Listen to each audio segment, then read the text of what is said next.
Hello again, Madelaine Vallin's my name. I'm the founder of the Australian School of Holistic Counselling. It's really beautiful to have you here listening to us. I'm recording a 5-part mini-series with some of our amazing students and graduates. And the person we're going to speak to today is actually a graduate of one of our diploma courses. However, she's came back to us and she's now doing our HiCAT course, our Holistic Integrated Creative Arts Therapy course. So I'm really excited to talk to this beautiful lady. She's got a lovely story. She's got some inspirational stories, and I'm excited to share with you this beautiful woman called Rossy Reeves. Welcome. Thank you. Hello. Good to have you here. So Rossy, we've already started. We started before I even pressed record because we got into a deep conversation, and I thought, oh my gosh, now we got to stop and and actually record what we're talking about, because that's what we're here. Talk too much. Yeah. But so there's a lot to talk about, and tell us about you. Tell us about who you are, where you come from, what brought you to the college, really, from the beginning. Oh, goodness me. That's when people ask me that question. That's a very long one, because, you know, I'm 55 years old and had a lot of life. But in 2019, we chuffed off out of Melbourne. We thought we don't want to live in Melbourne anymore. We sold our house, sold it, a lot of our stuff, and we bought a caravan, and we jumped into the caravan not knowing what we were going to do. And we took off, little did we know, before COVID, and we spent a year in the caravan, and we ended up buying a little place, some land down in Port Elliot in South Australia. And then I thought I had a personal training business, successful personal training business in Melbourne at my home, down in a downstairs flat. And I thought, what am I going to do when I move over there? So I thought I'd continue my personal training, but I was a little bit burnt out from it, because I found I was just being overloaded with people's personal problems, and I wasn't knowing how to deal with them, and noticing there was pain with body pain and physical pain. And the more I trained people, the more I noticed there was a connection. So I moved over here, and eventually, after traveling all around only South Australia because of COVID, I just was researching, and I found your course. I thought, you know what, I'm just going to just do that, just like that, sort of make a move and see how that goes. So I did the certificate and then the diploma, and it was just amazing. It's been an amazing journey. Right. So you come from a background of helping people with their physical bodies then. So personal trainer. Did you, and I know that an artist, actually. Yeah. Right. What did you say? Sorry.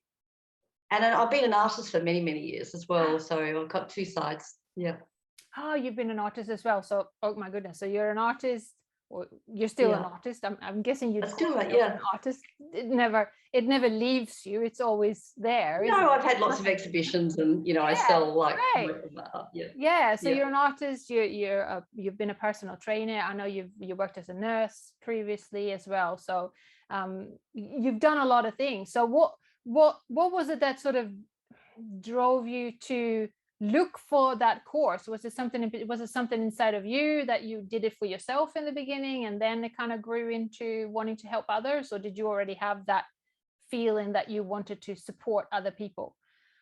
I've always had the feeling of wanting to support other people, and I think maybe going through like a divorce, and that was really difficult, back in 2009, as anyone's been through a divorce, and that was quite hard, and many years of resurrecting from that. But it was probably the best. I know it's weird, but it's the best thing that ever happened to me, because then I did a lot of self-development through Tony Robbins, and I did lots of different courses, Landmark, and all sorts of things of that sort of self-development journey. Yeah. But I still thought that through personal training, I'd started to look at pain management, and then did some courses to do with pain, but realised that I could really see between the the relevance between pain and physical pain, and mental pain and physical pain.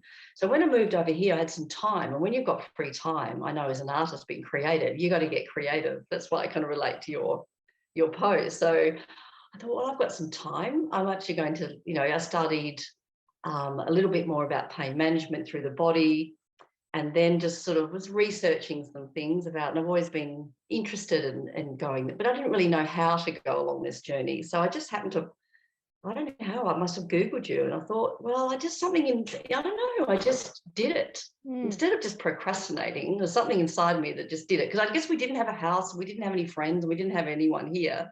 So I had more time. Time is good when because you can get off the treadmill, so to speak, and stop being so busy. Yes, absolutely. Yeah, absolutely. And it sounds like you really did that when you just left everything and decided to have a new start, which is sometimes what we're all longing for.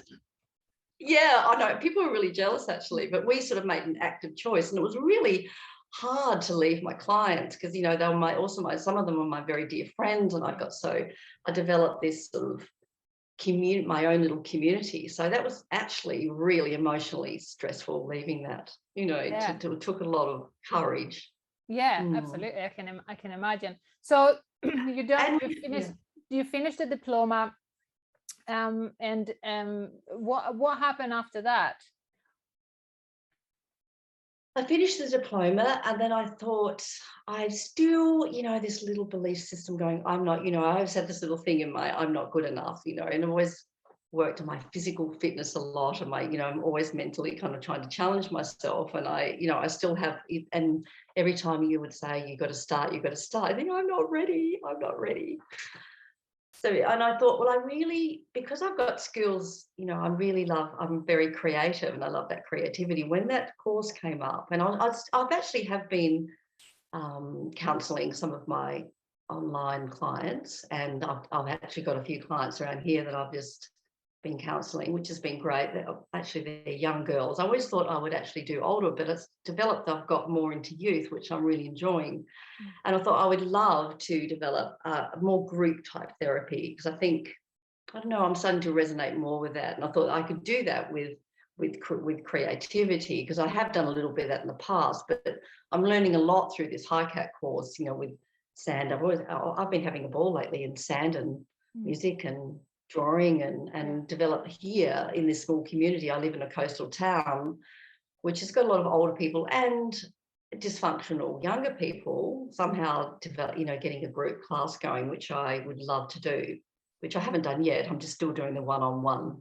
Yeah. So you still, so you basically start after you finish your diploma, you already had clients, or you've had quite a few clients, and mostly, I guess most of that has been online due to the current circumstances. Yeah, and I've just a few friends. I've actually had a few young girls that I'm seeing, and it's been, it's just so empowering. Ask people questions, Madelaine. I just can't tell you how amazing that is when you just develop the power of questioning and how they open up to you. And when I've to talk about the Operation Flinders, which we've been volunteering, that was just overwhelmingly empowering, just with everybody, just allowing them space and asking questions and doing it with heart. It's like this, it's like a magnet. Yeah. So tell me about the Operation Flinders, is it called? Yes. Yeah, it's an organisation. It's an outdoor program. It was first initiated by a lovely woman called Pamela White back in 1991. It's outdoor education, and she thought she would get kids at risk, sort of tried early development. They're either having trouble with school, family, all sorts of things, and give them challenges and teach them trust and with outdoor activities. Like they hike for 100 k's. It's actually on a station called Yankonina Station in the Northern Flinders. It's been a lot of development since then, and she was originally in the army, and a lot of it's actually still army based, which is a little bit confronting. So I didn't even know how to use a radio, and I'm stuck in the middle of nowhere, not completely useless with a radio. But we went up for 8 days, and we went up as abseil instructors because my husband's a mountaineer, and we've done lots of trekking and with clients, and we went up there. But I just sort of got in this role of getting these kids sort of like, you know, a bit more their flight response sort of a bit calmer before they went to the ad sale. So I didn't do any of the ad sale in the end. I just sort of sat with the kids and talked to them before they went down the cliff. Yeah. And that was our role. So and I got to see every single child, which was amazing actually. And I learned so many things, and that's what I went in there wanting to learn from them, and they just couldn't stop talking. And a lot of the leaders, because the leaders came in and they were stressed, and there's a lot of pressure with some of these kids. They all go, you know, a lot of them go AWOL, and they run away and they sit, and there's all sorts of chaos going on the station. But so the leaders I found would come to me, and I don't think, why are they all coming to me? You're not all of them, but just I walked and talked, and they allowed them to cry. And a lot of the support group were teachers, and they suddenly felt out of control because they were very tired, because they'd been, you know, they're living in outdoors, you know, because you actually only have one little mat and a backpack, and you're going to walk for about 100 kilometres. So it was very challenging for the support staff as well. So there was a lot of tears and a lot of hugs. So you ended up obviously supporting these people that needed that form of support. You were able to offer that to them. Yeah, and another what was sort of overwhelming, which I just sort of fell on me, was we had an Indigenous group from the Northern Territory, and they were extremely difficult to handle. They were beautiful kids, but they'd been treated very badly, and the detention staff that were with them, which, you know, that's another story, but they ended up being extracted, and I ended up talking to them. They asked me to talk to them, but I realised their backgrounds, how they were there, was so extraordinary, tortured themselves. And so you do wonder how people, you know, go to help people, but they haven't, and they had no qualifications and no support. And I said, when has anyone chatted to you like we're talking now? And I talked to them for hours. And they said, never, never. Interesting. Yeah. There seems Really to be a great need for that then. So I know that you've been invited back to do more support work up there. Is that correct? Yeah, they asked me to be, when I left, they said, would you like to come back as a wellness officer? And the wellness officer, I think, has been a role that's been plonked in there and not sort of being all that structured. And I said, I'd like to talk about that role, but I'm about to embark on that starting from next week. But the first exercise, because the exercises are finished this year, for next year. So that will be interesting role. But I think it's very much needed for the staff as well, because, as you say, we all go into this profession from a background of all sorts of things, and that can come out when you're trying to help people. Yeah, well, you know more than exactly. I do. Yeah, that's sometimes the problem with people walking into this profession is sometimes people come with a lot of baggage that they haven't had time to deal with themselves. And I always say, you know, when you're starting a course like this, or any form of course, or wanting to become a coach or a counselor or a therapist, it's very important that we do that inner work for ourselves first, because it's very hard to hold space for somebody to offer a deep form of support if we have a lot of triggers ourselves. And I think that gets missed very often, unfortunately. And I think it's totally agree. Extremely important to do that. So, you know, the fact that you're seeing that, the fact that you're able to maybe support these people to get that form of support so that they can be there for the people that actually need the help, it's fantastic. I think the difference is now with your with the knowledge that you've gained is not doing it from personal, just really listening objectively, you know. And I think that's been a really huge insight to me, you know, just really listening to someone without thinking about what to say, without judging them, you know. And I really work hard on that, and that's actually really empowering for them. I can see it in their eyes, you know, when someone's you're really listening and not judging.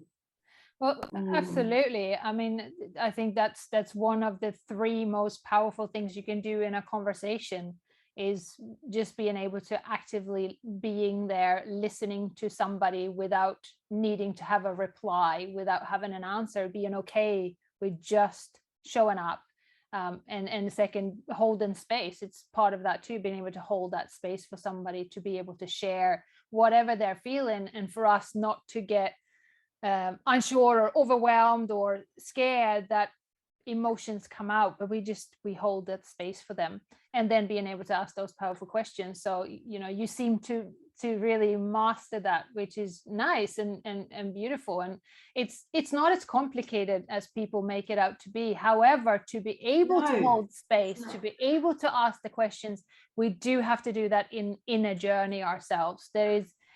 Otherwise we're looking through everything by through a broken lens or a very dirty lens, because we've got all our own stuff that we're dealing with at the same time.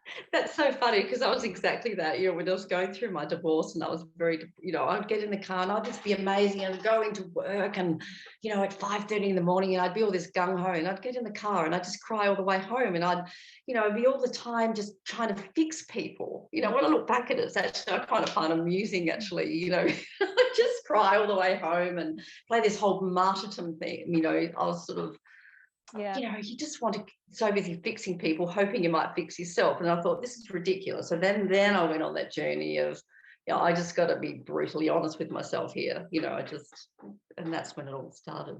Yeah. Well, that's it. And it's quite common for people that are very heart-centered to have that realization, because we do tend to focus more on helping other people, fixing other people, and we forget that we also need that level of care. We also need to look after ourselves. We also need to learn to say no and take care of our own energy and who we are. And the more we do that, the more we'll be able to help other people. That's the beauty of it. Like, the more selfish we get in that way, selfish, the more selfless we can become. That's interesting, because that saying no thing, I remember one of my friends said, Rossy, what you need to do, I could give you a word of advice of saying no sometimes, because I always say yes and just get totally exhausted, but overwhelmed. But now I'm really amazed that I can say no sometimes without giving an elaborate excuse. Because sometimes, you'd say this elaborate excuse about why people actually don't care. It's a bit, do they really? They just like, no or yes. Yes or no. That's it. I remember one of our students one time she said to me, she said, no is a complete sentence, she said. And I thought, yeah, that's really true. No is a complete sentence. That's it. No, full stop. Sometimes we need to learn that. Yeah, we need to learn that, especially as carers, as those people that are always looking to be there for other people. We've got to practice to be there for ourselves too. And no then can be a very important sentence to use. I love that. Do you know another thing that you wrote the other day was it you that wrote the same word, silent and listen, are the same letters? That's right. Sometimes that rings in my mind. Yes. Well, I was at the Abseil station the other day, and there's a lot of talking about safety and bloody blah, and the kids are sitting there a little excited and they're nervous and they're ratty. And so when it got to my little spiel, I talk about courage. There's no courage without fear. But I asked them questions, and there was this sort of awkward silence, but I was okay with that. And the first time that the instructor, that was the head instructor, maybe felt he had to butt in and tell them about it. But I didn't want him to butt in, because I asked him next time, I said, can you just give them a little quiet for them to think about what no courage without fear is? And so that was really good, because it's amazing how we've just been talking about it and they still don't understand it. Yeah. Because they were just being talked to. Exactly right. And silent then is so powerful, because it just helps them to really go deep. And even in coaching conversations, I mean, being able to dare to hold silence for a long time can be so powerful. I've seen you do it. Yeah, and I've seen it. Yeah, it is. It's a very powerful tool to be able to just. And I do remember this little boy, like this little kind of, and then he sort of popped up, and I said, "There you go." I didn't say it, but I was thinking to myself, he gave it a go, which was lovely. Yeah, wonderful. So it sounds like you're doing some amazing work with these children, or teenagers and children, or are they teenagers? They're between 13 and. The kids are actually probably about 13 to 15, but then there's a program called the past participant mentoring program, and these are kids that have been in that, and then they come back as developing to be team leaders, and I found they needed a lot of support, and I spent a lot of time, and they're about between 16 to 20, and I just was drawn to these kids and they were drawn to me, and they, you know, even I saw them on the trek, and they had a few tears of not being good enough and I don't know everything, and you know, they just needed some hug and reassurance. They're just beautiful kids. It's an amazing program that they, you know, they develop trust and just self-assurance, and just being aware that they can actually do things that they never thought they could. Oh my God, I wish I did that when I was 16. Yeah, absolutely. It sounds absolutely amazing, and it sounds like you're doing some beautiful work, and you're not done yet. I mean, you're gonna be able to do that. I've done nothing of it. There's amazing volunteers. I mean, I've done nothing, but I'm just in awe of the volunteers out there. You know, we hear a lot of bad things in the world, but there's these volunteers that have been there for 30 years, and they just don't. They're unsung heroes, and you never hear about them, but they just do their thing. It's the silent, I call it the silent activists. You know, we're part of the silent activists. We're those people that under the radar is working to make the world a better place. And there's a lot of us that do that, and we might not be the people that scream the loudest or tell everybody about it, but it makes a huge difference. And there's so many amazing people out there that is making that happen. And that was why, and you come back on a high. Like when I read your post, I was coming back, I felt I had some sort of drug. I was just like in the car, and I was just feeling like I was flying. And that's what you get back. You get back, you know, when you're saying about you get so much from that of giving. You know, I've done things in the past, but that dealing with children, that, you know, really making a difference, I think that's where that's where I'd love to look into more. Yes, and it's interesting that you say that, because there are so many ways to help people. There are so many ways to be part of making the world a better place. I mean, a lot of people are wanting to do that. And if we can combine that with finding our passion, finding the things that really makes us feel really good inside, that is the magic formula. Because once we have that, not only are we helping others, but we're actually using ourselves as the tool in the right way, using ourselves in that, expressing ourselves in the right way. And that is just so important, because what's the point in just helping for the sake of helping? We want to help people. We want to also use our talents, our natural expression, who we really are. And once we do that, we can help even more. We can help even further. So it sounds like you've found that with helping young people, supporting them in that environment. And also, you're talking about you're having your one-on-one clients, and a lot of them are younger people as well. So there seems to be something there for you. Because it's just what's coming to you. It's what you're attracted to, and I just fell into it. Isn't it funny how I didn't really plan that? Because I always thought I'd sort of deal with older people, and I am really quite fascinated with older people as well. But it's funny how life just flows, doesn't it? It's really weird. I know. Yeah. Just meant to be. Meant to be. Absolutely. So it sounds like you're doing amazing work. Do you have a like, are you still on the road, or are you stationed somewhere? No, we have a beautiful house that's about 200 meters from the beach. I mean, I'm so fortunate. Yeah. You know, really, we built a house here by the beach in Port Elliot, which is about an hour south of Adelaide, and we're just really happy. I've got my English husband loves it. He doesn't want to go back to England ever again. No, he does. And I have a grandchild that's 5 months old, and a daughter that lives nearby. But the rest of I've got 4 children, and 3 of them live in Melbourne, which is, you know, has been hard for them with the whole lockdown thing, as it has for you guys. Yeah. So you've found your place.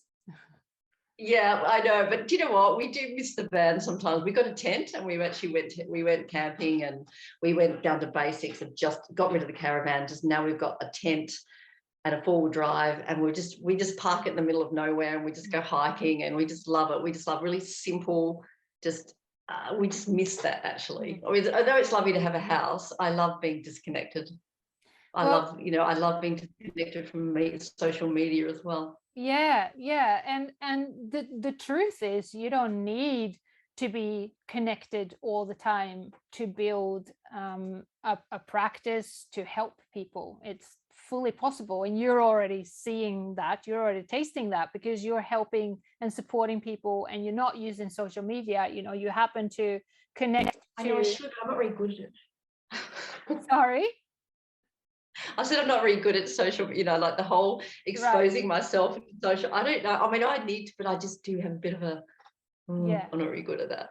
Yeah, well, you know, no, you don't have to be. There are different ways to help people. There are different ways to build a private practice. There's not one size fits all, or one way that fits everyone. And it's important to find what works for you. So the idea that you like being free, you know, sounds like you value freedom, having that flexibility to be able to pack up and go out and enjoy nature or whatever it is, or go up and help these children and volunteer there, and then having clients online. Like, there's nothing stopping you from being able to create that, and you can already see that that's possible because it's already happening in your life. So I guess what I'm trying to say is, what you're doing, if that's what you love doing, just keep going down that road and you don't need anybody else to tell you what's right and wrong, or what you should and shouldn't be doing. This is how you do it. This is Rossy's way. It's funny you say that.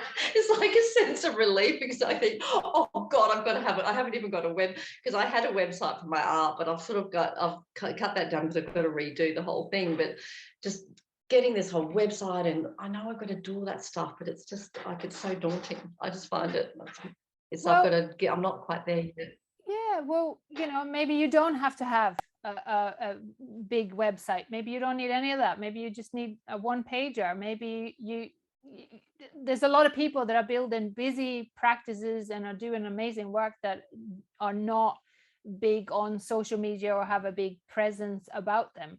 And again, some of them are those silent activists that makes a big difference. It's funny you say that. It's funny you say that, because when I was doing personal training, I never had a business card, and I never did a single bit of advertising, but I seem to have, people said, how do you advertise? I said, actually, I don't know. I just developed a relationship with my, just a business relationship with my osteopath, and then I just developed with other health organisations, and they would sort of feed me clients, and I just... Yeah. It was all kind of relationship built. People used to laugh. I didn't ever have anything. I just don't know. And the thing is, you didn't advertise in the normal sense of advertising. What you did was you were using connection. You know, you were connecting to people, and when you connect to people and you have a bond with people, you create those bonds and rapport with people. That becomes your marketing. That becomes how you receive clients and how you get referrals, because and that is a really powerful way to do it. That's how I started too. I in other businesses, and when I was doing other stuff, I had business cards, I had everything set up.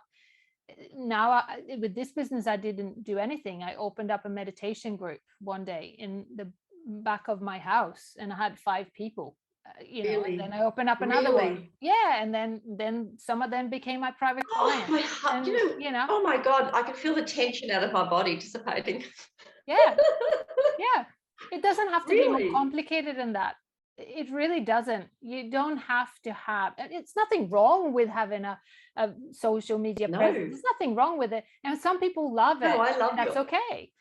But you don't have to in order to build a business or a private practice. To be honest, I think relationships is more important now than ever before.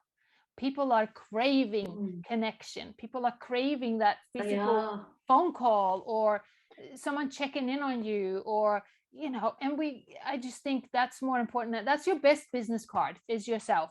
It's showing up as you, connecting and caring about people sincerely, for no reason than to want to help out. I think that's the best business card you can ever have. So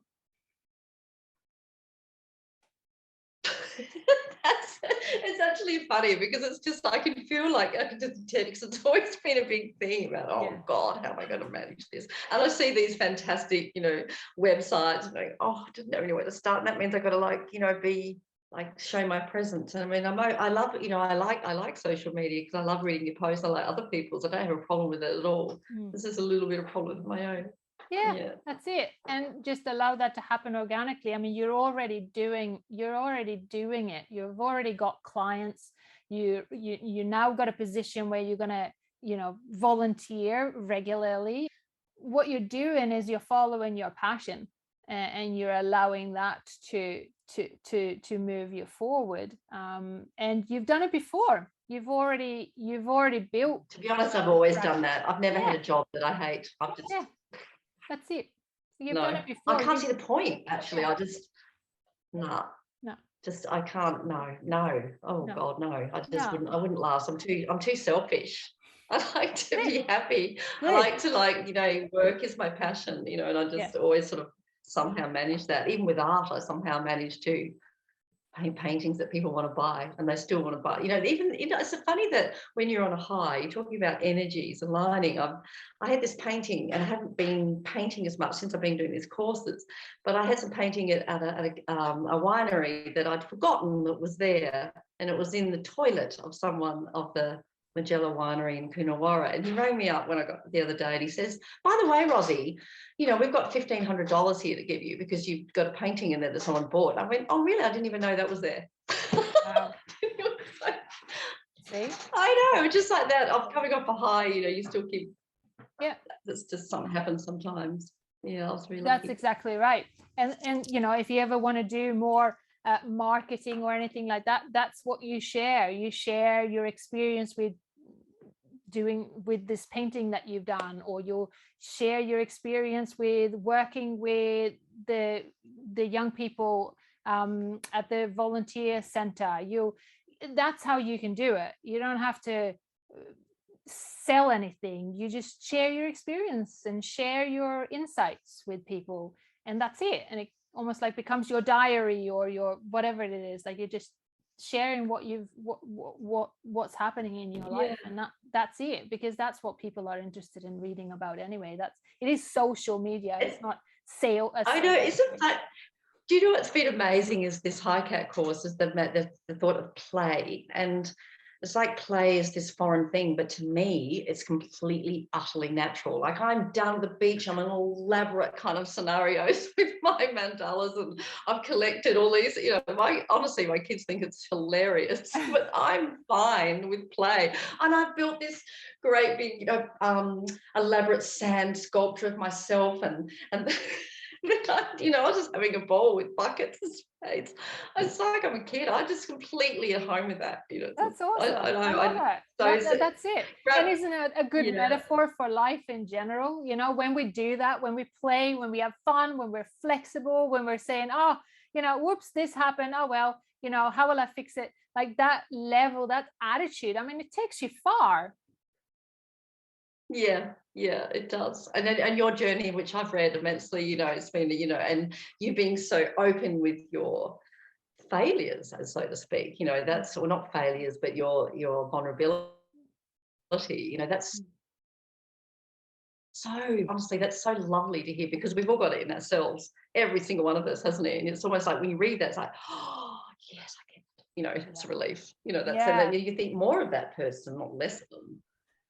Well, I always say, for me personally, I think I find it really hard to connect with anybody that is not showing their vulnerable side. I find that's really difficult. It actually bores me when I'm in a conversation and all you're getting is the sort of facade of a human being. I think the vulnerability is what connects us to another person.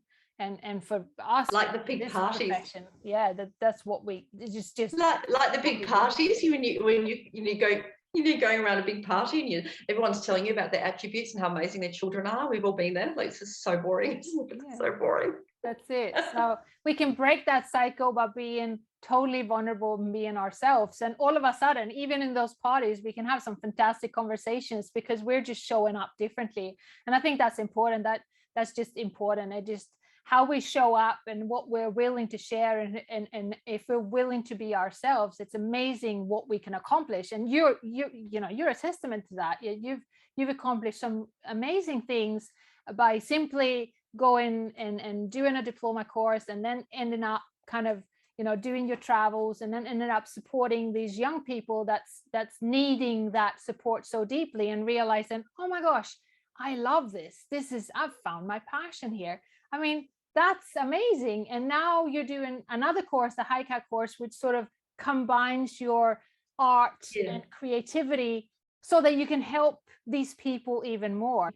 And I can't wait to see what you will create from it. Do you know, it's interesting with this course because it's very different. And first of all, I was a bit confronted, but doing drawing, and even with my belief systems and that, it's like I've had a lot of tears with that whole lot of it, because I've written essays about this, but it's different drawing it. It's and even listening to music is a very different, I think it's even a deeper level. It's really fascinating, actually. Yeah.